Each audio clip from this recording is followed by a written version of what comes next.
Mike Farrell Sports Show back again for another episode, our second this week. My name is Adam, and of course, the gentleman with me is Mike Farrell. Mike, college football is definitely getting heated up. A nice Thursday slate, a lot of good stuff to talk about. So we'll do Thursday. We'll preview the weekend's games. We'll get you ready for all that stuff. And Mike will be mad about something, I'm sure, but something you're not mad about, Mike, is an exciting announcement that you had this week regarding MikeFarrellSports.com. Why don't you share with the folks, what the announcement is and what the heck does it mean? It doesn't. So Sports Illustrated, the Arena Group, that's a very, very successful group of people. Ross Levinson is the CEO. Ross Levinson used to be the CEO of, the head of sports at Yahoo back in the day, way back in the day. So he's a very smart man. What he did is he bought the assets to Sports Illustrated, and they've got other places like the Spun, and Football Scoop is a great site that I know that just we recently went over there. So essentially what it is the website's platform is just moving over to the Arena Group. So we're going to be part of their network. So when you look at these companies, the 24/7s on threes of the world, and they have team sites, the Arena Group has that as well. And now they've got my site. So it's sort of an offshoot of a team site. I was really pleased to discuss with them because they usually take sites with a lot of established traffic, and we don't have that. We launched April 1st, and it was sort of a half-assed launch, and we're still building very, very slowly up when it comes to traffic, but this is going to exponentially help that. So they're going to handle all the ad platform for me and all that other stuff, so you won't see as many annoying pop-up ads on the website. The look and feel of the website's a little bit better. I'll tell you, the back end is so much easier to use than what I was using before. So it's going to allow me essentially to hopefully increase traffic, which will increase my ability to bring on more writers and bring you more content. So that's really all it is. It's not, a lot of people thought I was working for SI and I was going to be their national recruiting analyst and all this other stuff. And that's not the case. I am still independent as independent can be. Well, it's still good news for you, though, Mike. So check out MikeFarrellSports.com. Bookmark that site if you haven't. I was just on there a little bit ago. I do like the new look and feel, a little sleek, a little streamlined. Yeah, me too. Easier to see the content. It's a nice upgrade overall. Yeah, and I think, we'll catch on eventually if we keep, I think yesterday we put out like 9 or 10 pieces of content on the launch day. If we keep cranking out content, people are going to, start to notice even more and more and more. And like I said, the more you support the website, the more you can get free content. Because right now my plan is not to make it premium. I'm coming out with the high school football rankings. I teased with the quarterbacks, and our buddy Arch Manning was 8th in the quarterback rankings. But I'm gonna re-release those, and I've got all of them done. Running backs, wide receivers, tight ends, into the offensive line and onto the defense. So those will be released too. But my goal is to have just fun. We're going to prop up a message board too, which is going to be an absolute nightmare cesspool.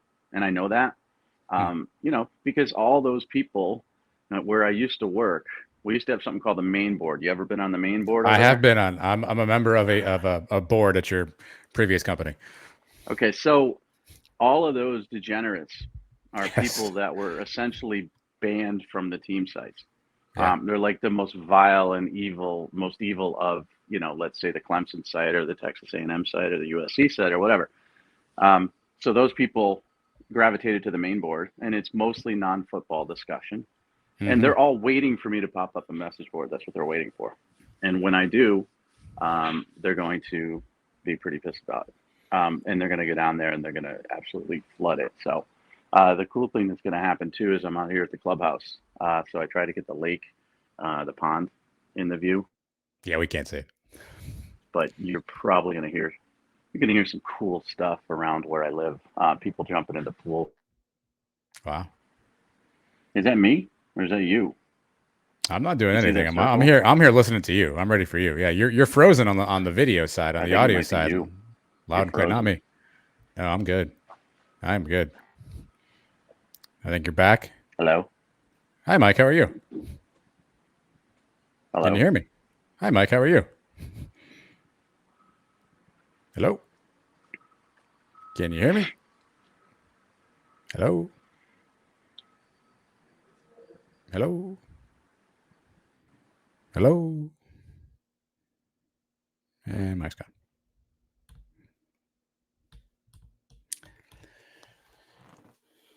I'll let all that out.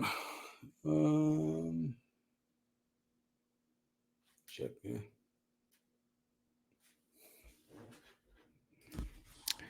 Mike's back. You think, was that you or me? I think it was you. Really? I'm Yeah. on Wi-Fi. I could hear you. I could see myself, and then you were frozen. So who cares? Whatever. It's live, whatever podcast, and you're going to hear some ping pong in the background. But let's get to last night's games. Let's get to last night's games, Mike. Obviously, you talked about content on your site, and if games like last night continue to happen, I suspect you'll have no shortage of things to write about. Again, maybe not the most entertaining slate. Let's start with the backyard brawl, though.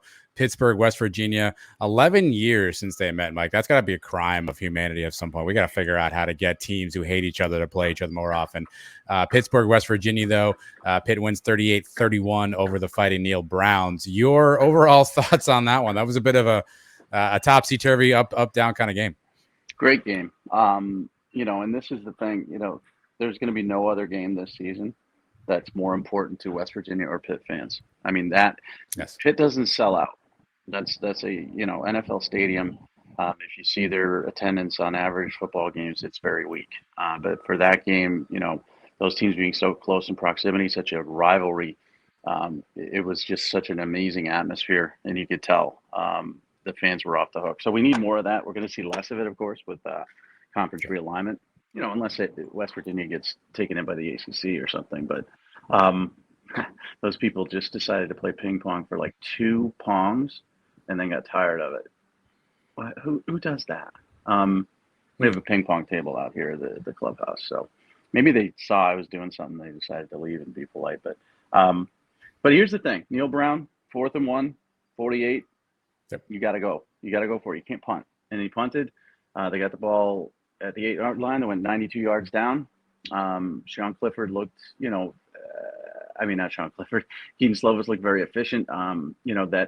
That Pitt offense has a very good balance between run and pass. The defense looked solid, but you have that game won. It's won. You've been averaging about 9 yards a carry. You've got a 6'2", 220-pound monster of a tight end who's in your backfield, who is just running over people left and right, and you don't give him the football. So you played scared, you lost, and I really can't feel sorry for Neal Brown. They had that football game, and they should have won it. Here's one of the questions I had post this game: is JT Daniels good? I don't know what to make of JT Daniels. Obviously, it's not all on him, but I mean, he hasn't played a bunch, right? Injury, not maybe his fault, but is he a good quarterback? Is he is he one of those guys? Where does he fall in the Farrell 50? I guess he's average. He's average. He didn't make the Farrell 50. He's average. And this is from injuries, and this is from accelerating. This is from lack of confidence. And listen, that wasn't his fault, as you mentioned. He made a great back shoulder throw for a touchdown. He had another opportunity for a great back shoulder throw, and he blew it on another touchdown. The ball went right through his receiver's hands for the pick six. These things happen. But when you look at him, he doesn't scare me.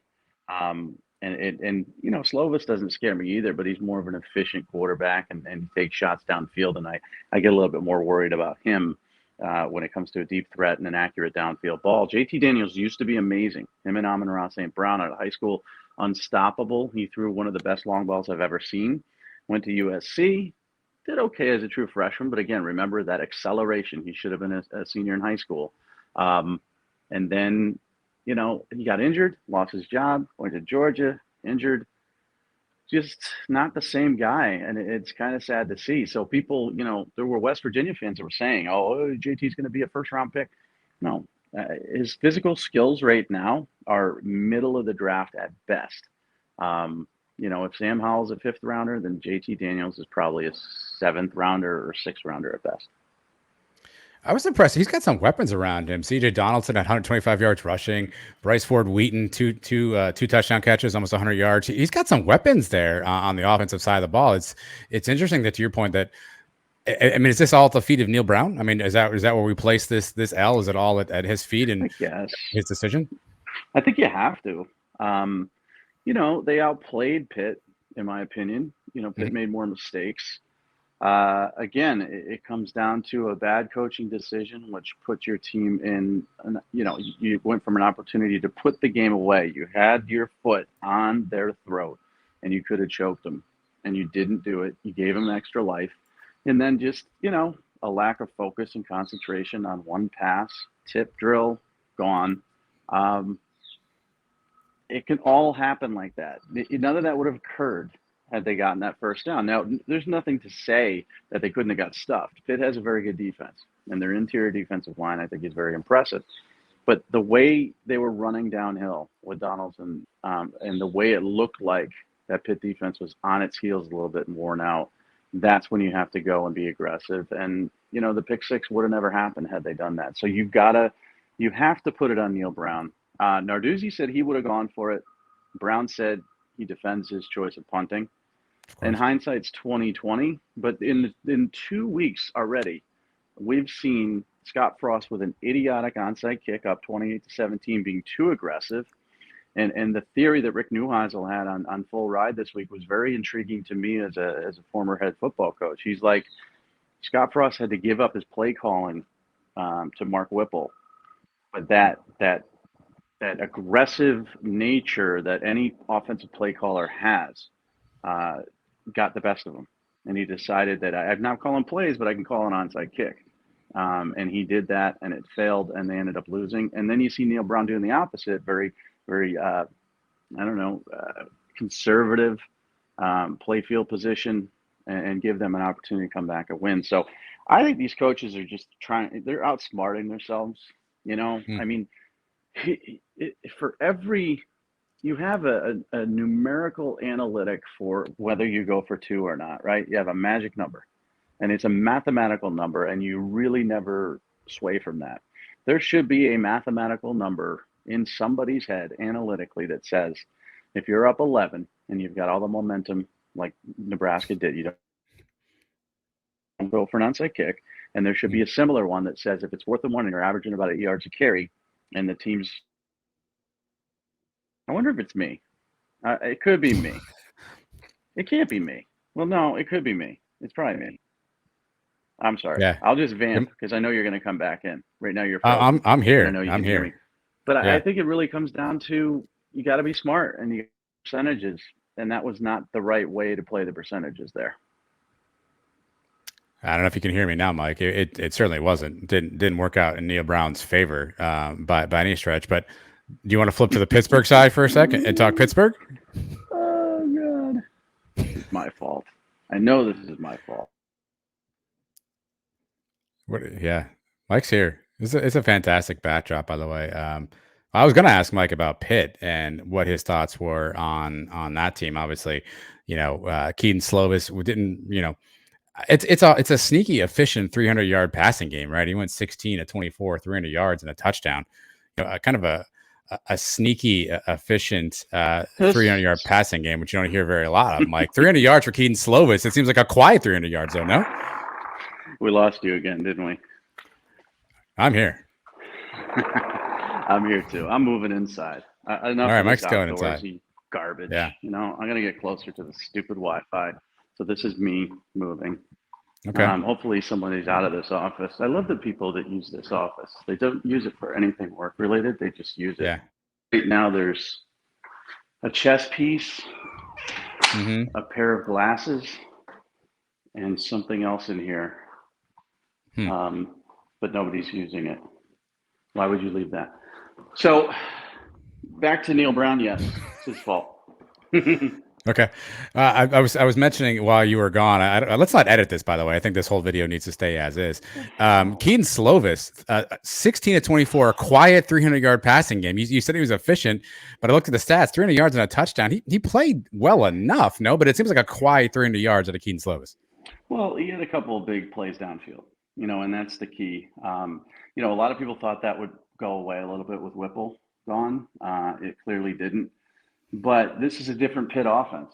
I mean, obviously, it's going to be a situation where they run the football more, and they're going to be more balanced. And there's going to be a lot of work off of play action. So to have 300 yards is very good in this offense. It's not the Kenny Pickett, Jordan Addison show where you're gunning it downfield all the time and it's wide open with Whipple. It's definitely more of a power football game, but he was needed. I mean, he had to throw. When you're down under 6 minutes and you're down at your own 8-yard line, you got to wing it. And he was very efficient doing that. He wasn't spectacular. JT Daniels wasn't spectacular. What impressed me the most was the running game for both teams, and I think that bodes well for them moving forward. Yeah, Rodney Hammond Jr., 74 yards, 16 carries, 2 touchdowns on the ground for Pitt. How does this set up for Pitt going forward? So obviously a win now against West Virginia. They have Tennessee this upcoming weekend. After that, it's not world beaters, Mike. Western Michigan, Rhode Island, Georgia Tech, Virginia Tech, and that's not till October 22nd. They have Louisville. They don't face Clemson this year. They have UNC later down the road, Miami. Is this Pitt team set up? Can they make some noise again this year in the ACC? I had them 8-4, and I had them splitting their first 2 games. I think there's a couple of upset losses here. And maybe not upsets, but there's a couple of solid football teams. If UVA can get their defense together, they're going to be scary. If Miami can put their entire team together and ride the Cristobal train, they're going to be difficult to beat. Overall, I had them splitting these. I didn't know which one they would win. I expected them to win last night, and I expected them to lose to Tennessee, which is weird, just because it's not a Tennessee. But that's really good for them. These 2 out-of-conference games. I mean, that's West Virginia and Tennessee. They're going to be really battle-tested going into that ACC slate, and it's not a difficult slate, as you said. I just felt, the loss of Addison would hurt them. Slovis is a downgrade from Pickett. That we wouldn't see them run their way through that division again this season and maybe have 4 losses. They could still win the division with 4 losses. But so far, so good. I mean, that was a big victory for them, one they probably didn't earn. And if they can get 2-0 after Tennessee, because that offense is difficult, I think they're going to be in really good shape to make another run at the ACC.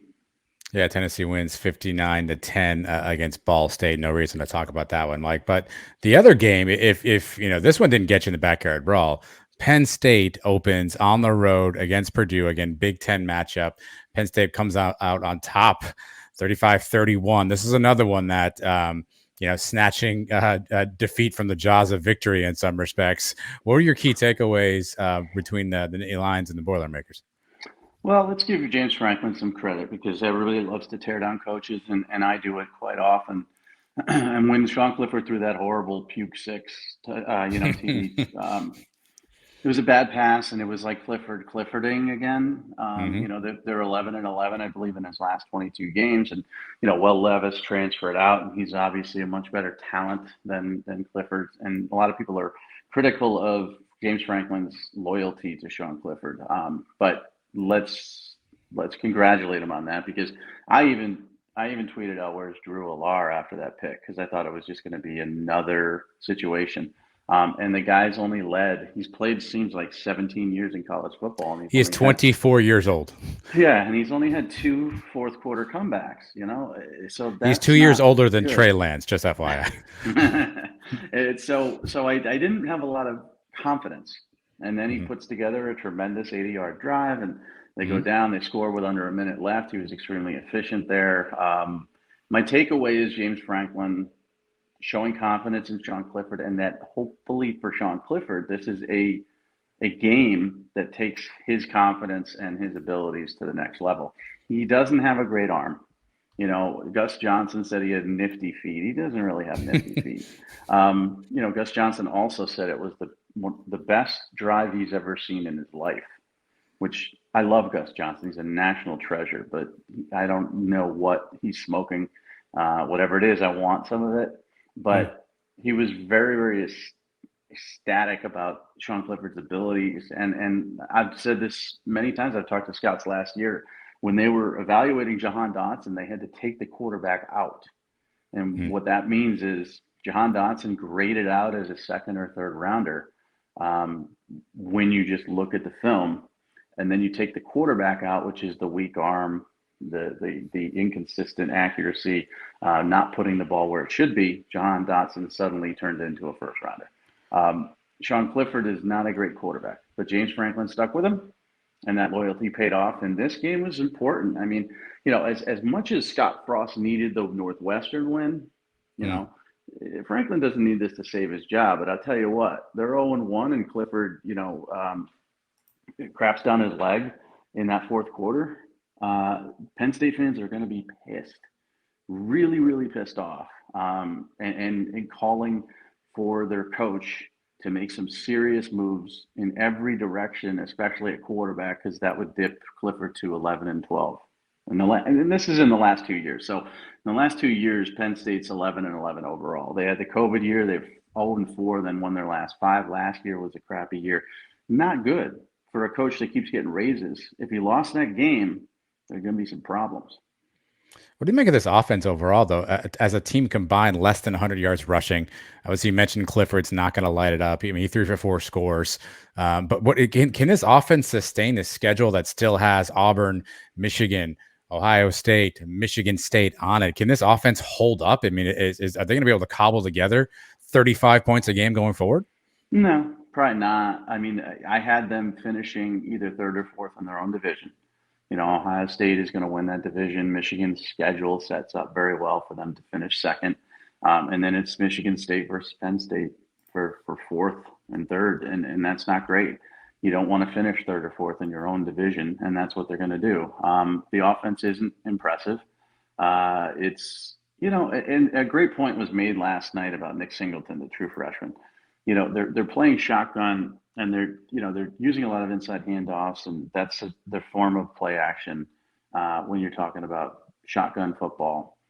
And he's lined up parallel to the quarterback, and he's so close to the line of scrimmage that his vision and explosiveness, if he's a similar player to Saquon Barkley, which people have been raving about Singleton since he arrived on campus, and I'm not saying he's going to be Saquon, but that type of talent, you need to give him a little bit more space. So line him up behind the quarterback. But I think they feel that will give away because it's no longer an inside handoff. It's actually, they've got to do something to create more space for a player like that and for their running backs. And they left a lot of yards on the field. And they got screwed. I mean, that I forget which drive it was, but I mean, it was a third down. It was the drive before the game-winning drive where the receiver was just held. He was just grabbed and held. And it was, I mean, I don't know how a flag doesn't come out. I have no idea. Joey Porter Jr. was a little handsy as a corner for Penn State and maybe got away with a little bit, but it was very subtle. And he did a tremendous job locking down and playing those slants and all the things that Aiden O'Connell likes to do, he took away from. And for some reason, Braum decided to try to pick on Joey Porter, who had, I think, 4 pass breakups and is, arguably a potential first-round corner. But this was blatant holding. This was absolutely a horrible, horrible football call. And it should have been made, and it would have changed the outcome of the game and probably led to a little bit more yardage. And there's examples of that throughout the game. I think Penn State kind of got jobbed overall when it comes to the officiating. Let's look to Purdue for a second. Aiden O'Connell, also 24, fun fact. 356 yards passing. Obviously, the Jeff Braum offense is going to throw around a little bit. Charlie Jones was fantastic, 12 from 53. But again, they come up short, Mike. And you look at their schedule going forward, they don't have a ton of challenges on the schedule. They have Wisconsin coming up later in the year. Can they rebound from this? I know last week we talked through Nebraska and where you thought they were. Where do you slot Purdue now that you look at that? I mean, they have a pretty easy schedule. I mean, obviously we don't know. I guess Minnesota could be good. Iowa's going to be tough, but you never really know here, right? You don't. I mean, I think the West is underrated when it comes to balance. I mean, Wisconsin's a good football team, but I think Iowa will be what Iowa is, which is a very typically good football team that will just play defense and run the football at you. And Spencer Petras will throw horrible interceptions, and they'll probably win 9 games. Minnesota's a pretty good football program. So where do they fit in there? Nebraska is Nebraska. Northwestern beat Nebraska, but they're not great either. But it's middle of the pack for Purdue. They lost so much on offense. I mean, they lost so much. Not just Bell, but Milton Wright. I mean, I think they lost 78 to of their receiving yards, maybe even more than that last year. So they've got to revamp. The portal helps that. They got a couple guys that shown they can play. But I didn't see anything from them that leads me to believe that they're going to do well against teams that can actually run the football.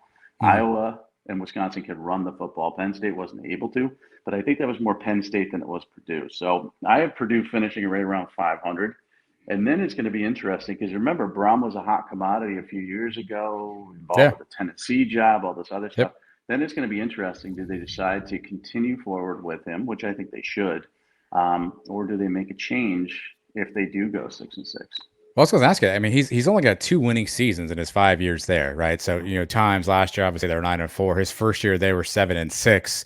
The 3 in between that, not winning seasons. Is this hot seat time for Jeff Brown? What's Purdue's expectations if you're Purdue, right? I mean, is 9-4 their ceiling? Is that just where they're going to be in this college football construct? They should be happy with 9-4. They should laud Jeff Brown, build him a statue, name the street outside the stadium after him. Or do you do this thing where you go, hey, no, we need to be better. Let's get somebody else in here. Obviously, we don't know who that somebody else is, right? I feel like Purdue's kind of in this purgatory where they're just okay enough and maybe a little bit good one year, but they're just never really getting to that, that upper echelon from that standpoint. I'd say 9-4 is a good season. I mean, we don't have any now. Fans are different. Fans expect something special, especially when you see teams like Minnesota a couple of years ago make that run, in surprising fashion, or you see Wisconsin going to the Big Ten championship game, or even the Northwestern going there twice. So you expect to win your division if you're Purdue, but I don't think you can expect to really be a playoff contender, even with an expanded playoff of 12. But what do you do is the question. I mean, these coaches need more time. And it's an impatient world. And everybody's looking for the next guy. The thing about Purdue, though, is before he arrived, they were so abysmally horrible. I think that gives them a little bit more time because there's a fear at Purdue that we could go backwards, and we don't ever want to go backwards. We don't want to go back to the 1-11 years. That's unacceptable. 9-4 is great. 6-6 is not, but anything between there, I think, is acceptable. But they could easily revert back to 2-10 if they hire the wrong coach. So I don't think he's on a hot seat. I think it's going to be warm if they have an average season, and then next season we'll see what happens. Yeah, in 4 years, Darryl Zell won 9 games. So obviously it wasn't a fantastic stretch for the Boilermakers. Any other games last night, Mike? I know there's a bunch of other interesting results. Oklahoma State, Central Michigan, 58-44. That was a bit of a scoreboard light up. I don't know if anyone saw that coming. It was a surprise. I mean, Knowles has gone to Ohio State. Is the defense going to completely fall apart? Do they miss Rodriguez that much? As the leader of that defense, Tanner McAllister's gone. They lost a lot of pieces to the puzzle on defense. And Spencer Sanders was amazing. I guess the second Big 12 quarterback to ever throw for 300 yards, 3 TDs, and rush for 2 more in the same half. And the other guy was Patrick Mahomes. So Spencer Sanders putting his stamp on perhaps a run at the Heisman if they keep having to win shootouts. But that was a surprise. I thought Oklahoma State would be better than that defensively. So I'm a little worried about their defense. Well, to be fair, just really quick, to be fair, the Chippewas put up 22 in the fourth, right? I mean, so by the time you got your second, third string in there, that's really where the Fighting Jim McElwain sort of made their name there in that fourth quarter. And UCF pissed me off because they didn't cover. But again, apparently I got a bad line. You got a bad line on that. Yeah, you got to get early. But it was, listen, I mean, it's from a very, very big reputable gambling site. I'm not going to name them, but come on. And so what I did is early week. Well, I'm not an early week guy. I parlayed them in Pitt. And Pitt, I got it -4.5. And I saw that line kind of almost went to a touchdown at one point. So for some reason, I got Pitt at a good line, but I got UCF at 49 or something, and they won by 46. So my parlay crapped the bed. So that kind of ticked me off. But no, nothing really exciting from last night. I mean, Oklahoma State was exciting. Spencer Sanders was exciting. The numbers he put up were great. But those 2 games were really, really outstanding football games. I mean, they came down to, late fourth quarter drives, and that's what you're looking for. and really intriguing to see some of the players that I've been waiting to see, especially the transfer guys. Chop Robinson made that sack to end the Purdue game, and he was just in the fourth quarter unstoppable. And I think he's going to be a guy for Penn State that is really going to be a problem. And it's fun to see him because I saw him in high school, and he went to Maryland, and he was a skinny tweener. Last night, this was a thick, big dude. And I was like, what the heck? So he's really put in a lot of work, and he's going to be a problem for people. Singleton, I expected a little bit more of, and a little bit more from. Tinsley was as expected. Last night, every touchdown you saw was pretty much from a transfer. And that's the new world we live in. Now, when you look at, and I don't know if other people do this in college football, but when you hear a name or look at a guy, like they put up his statistics, instantly my thought is, where did he play before? That's instantly my thought, always. Except with a Sean Clifford who's been around for 20 years. And it's intriguing to me to see where they came from, or if they came from two different places or two different schools. So the Farrell portal, my guy Mark, we call him Portal Jesus. He was following the action last night with every update on every transfer who did anything when it comes to like reaching the end zone, from Emory Jones to guys you've never heard of. And I don't know if he's going to be able to keep that up, because Saturday is a little bit more of a slate. Listen. You're gonna need to get him some more Bang energy drinks if those ever got to your house. You may need to forward those to him. Oh, I picked them up. My neighbor got them from my neighbor. My neighbor got them from his new neighbor, but that was a whole disaster. No, you cannot challenge Portal Jesus. You have just challenged him, and I will let him know that he's been challenged. So now, this guy, man, I'm telling you, there are absolutely colleges that tell me that they follow the portal feed rather than the portal. They follow our feed, and they put it on notifications, because when a kid hits the portal, it'll be up as quick as he hits the portal. There's no notifications in the transfer portal because it's very archaic in there. It's very DOS, 1984, circa dot matrix printer type of stuff.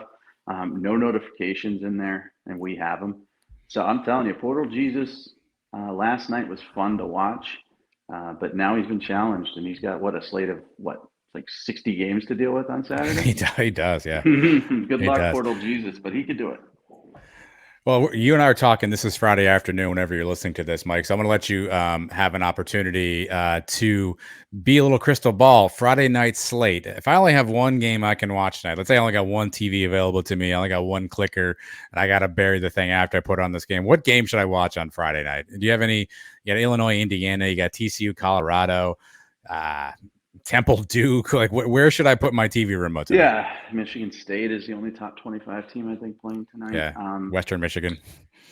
I'm going to tell you TCU, Colorado, and the only reason for this, and I don't know his handle. I should know his handle. I forgot, but there's a dude on TikTok who started back in June, and he put $100 a week on TCU to cover against Colorado, and he did it for 45 straight days, so it must have been July. He's up to $4,500, and he stopped, and he watched as he single-handedly moved that line. So I'm interested in that to see if he covers, because $4,500 to this kid, he's not a rich guy, he's just a college kid, is going to be a big deal. So I'm looking at that game. TCU, what do we have? It's going to be obviously interesting with a new coach. Colorado, Carl Durrell started off well. Now they haven't been a good football team. It's an interconference. I'll be watching Michigan State as well, just because I want to see how Peyton Thorne looks, Jalen Reed, and if Michigan State's, how they compare to what I've seen in the Big Ten from Northwestern and Nebraska, and now Penn State and Purdue, where they stand there. If Eric Broussard, who transferred from Colorado, is the real deal. If Jalen Berger, the transfer from Wisconsin, plays a lot. But if you want a competitive football game, probably Colorado and TCU. Not that anybody cares. I mean, both of those teams are going to be bottom feeders, but it'll be a fun game. Well, by the time you listen to this, you can figure out if Mike was correct or not. Saturday, obviously, is the big slate. Give me the window that you think is better. So the 3:30 window, right? That mid afternoon. You have Oregon number 11 against Georgia number 3. You have number 23 Cincinnati and number 19 Arkansas. Or that late window, you have number 7 Utah traveling to the Swamp, or you have number 5 Notre Dame playing at the Horseshoe. What's the better window, the afternoon or the evening? So competitively they're equal because I think the Arkansas-Cincinnati game has a chance to be a one-possession game. I do have Arkansas covering, and that line's 7, which is a nightmare line. But they're at home. The defense is really underrated. Not a lot of people paying attention to the bumper pools of the world. The offense and the running game and everything that Sam Pitt wants to do, play physically. I think they'll be okay, and Cincinnati's replacing a lot. I think the Georgia-Oregon game could be a blowout, and then I think Ohio State and Notre Dame is going to be a blowout, and I think Georgia's going to blow out Oregon. I think Ohio State's going to blow out Notre Dame. The game that I'm most looking forward to, though, is the Utah-Florida game because I'm extremely intrigued to see how Anthony Richardson does. He's an extremely talented kid, but 6 TDs, 5 picks last year, injured a lot. He is, I remember the only player on the Gators team last year, and this includes Dameon Pierce, who clearly was underutilized. Now he's the starting running back for the Houston Texans, that would scare an Alabama or scare a Georgia on that Florida roster. The only player, and this includes Jason Marshall and all the other ones, was Anthony Richardson because he's so hard to defend against. So if he's healthy, this Utah defense is very good. The secondary got blown up by Jackson Smith and Jacob last year, but they were missing 3 defensive backs. They play a physical brand of football, and they have a tremendous rushing attack with Tavion Thomas. If he doesn't put the ball on the ground, he scores a touchdown. 21 TDs last year. Cam Rising. I'm very intrigued because I think Utah is a playoff contender. And if they are a playoff contender, they should go into the Swamp and win this football game by double digits. And that's what they have to prove to me. They're favored by 3, another horrible line. I think the over is a good pick if it's 55, but I think Utah needs to win this game by double digits to prove to me that they truly are the number 4 team in the country where I've got them. What do you expect out of this Florida offense under Billy Napier? How do you think it'll be different than what fans are used to or remember seeing of the Dan Mullen era at Florida? Well, they're going to run the ball. Dan Mullen, for some reason, again, I mean, you look at a talent like Dameon Pierce, who had so few carries last year, and just how hard he runs. And, we saw it in all-star games. We saw it prior to the draft. Now we're seeing it in the preseason. And you just wonder, why isn't this guy, why didn't he get the ball? Because Dan Mullen thought he was smarter than everybody else. And that's happens a lot with offensive coaches. Billy Napier is a run football guy. He wants to play sort of a power offense, and he's going to have some designated runs for Richardson. I think you're going to see a more balanced football team and a more physical football team. I just don't think they have the talent at this stage. Montrell Johnson's coming over from Louisiana with Billy Napier, and they've got a pretty good 1-2 attack at running back, but I don't think they have the depth or talent to be a contender in the East. But what you're going to see is a team that plays more physical and harder for their coach. What's a game that people aren't thinking about on Saturday that you're sneaky interested in? Any other matchup call out to? I got 2 of them. I mean, BC Rutgers, because Portal Jesus is a Rutgers guy, and I'm a BC guy, so we got a little bet on that one. And that's 7.5, which is 7 in the hook. I hate that. Yeah.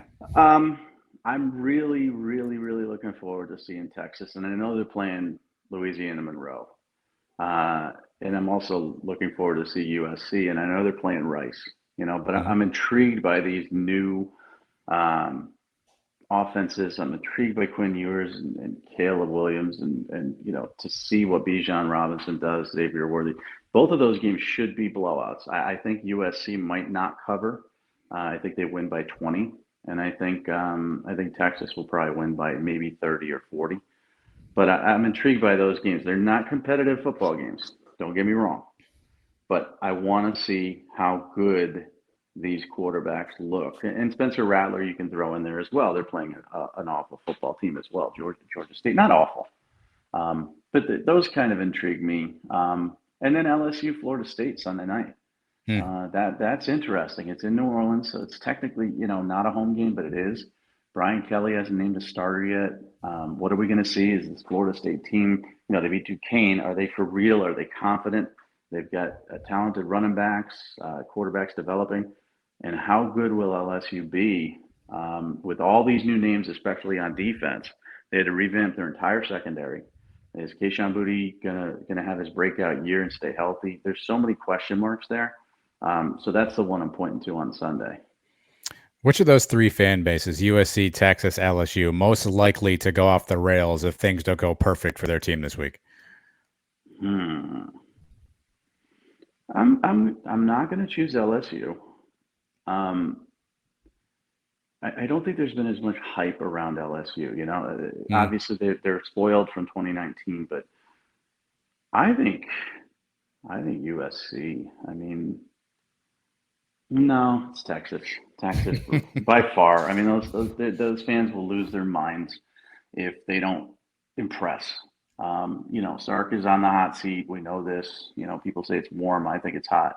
But yeah, if Texas doesn't look good, if Quinn Ewers doesn't look good, then those fans are going to go nuts. USC, I could see them, struggling and maybe winning by 20 in a sloppy game with so many transfers and new personnel.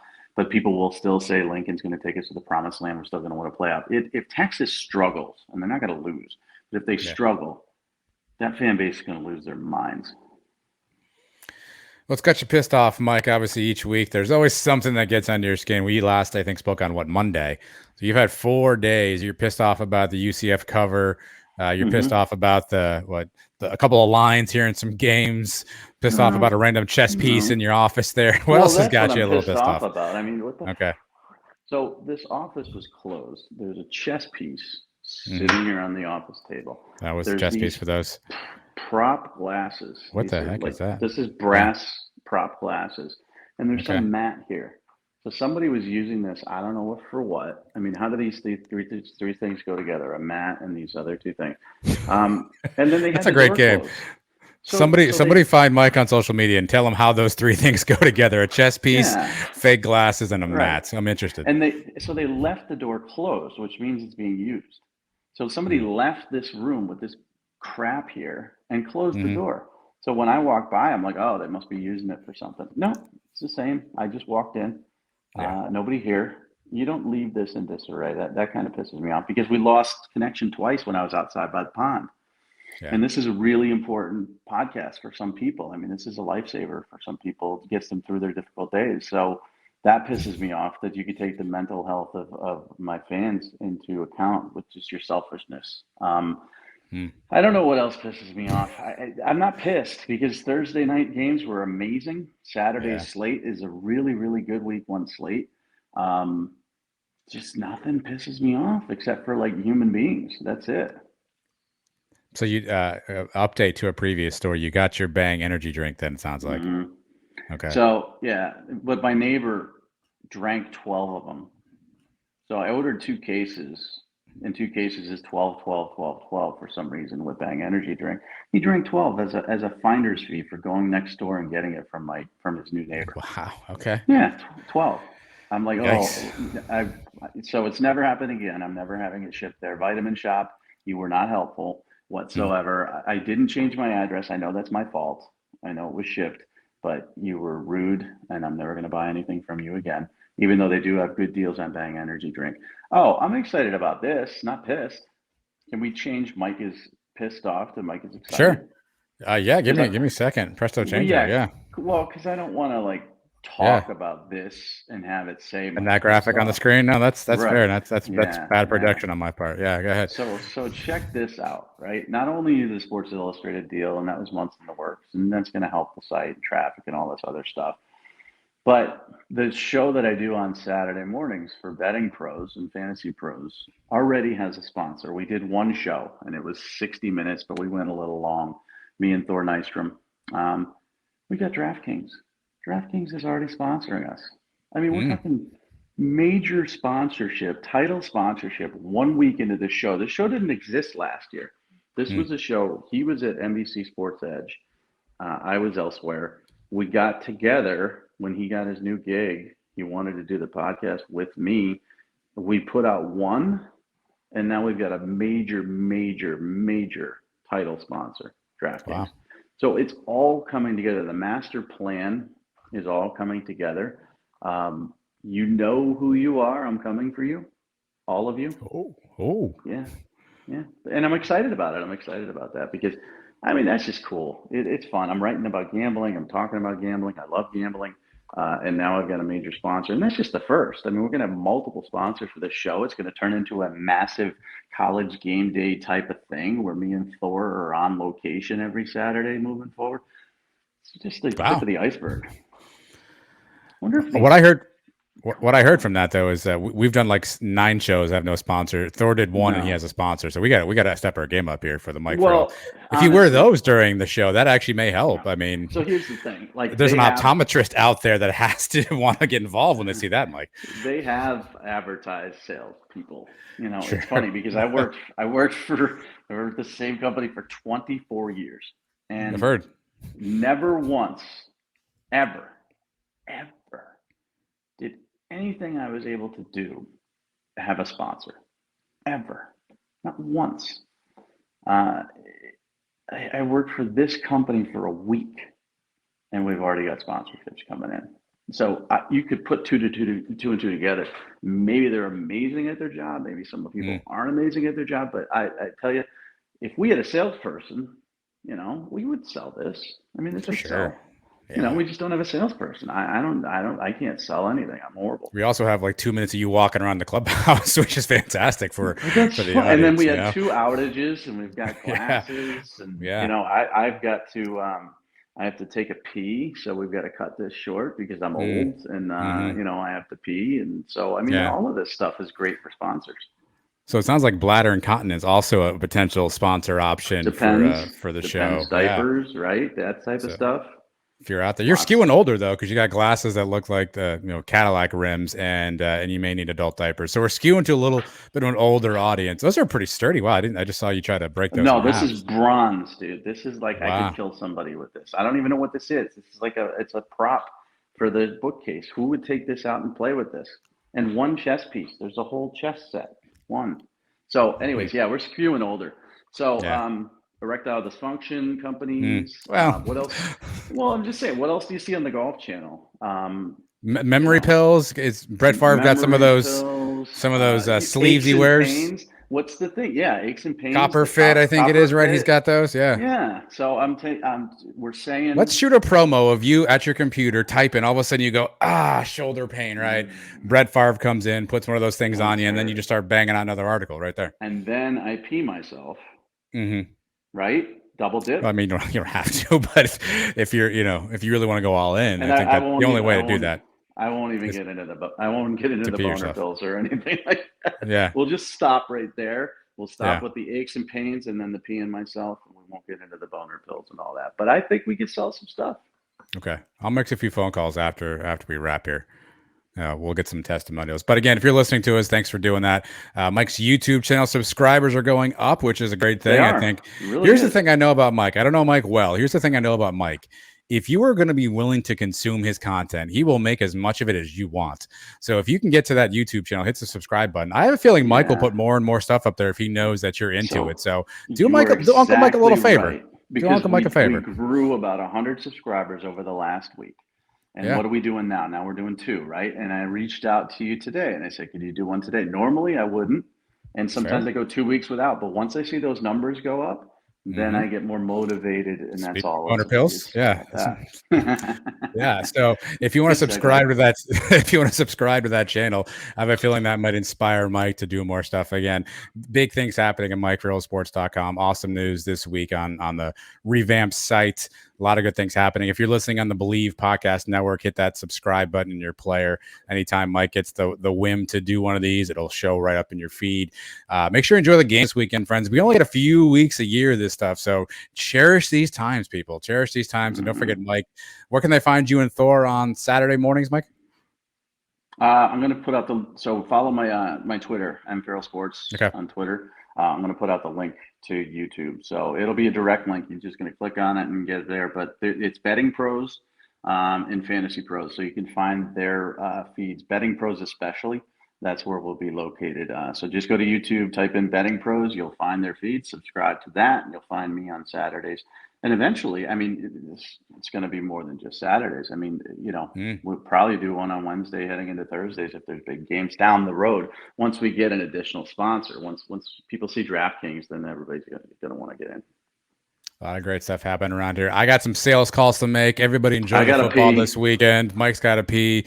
We'll be back at some point in time. Don't worry about us. Have a fantastic week, everybody. Take care.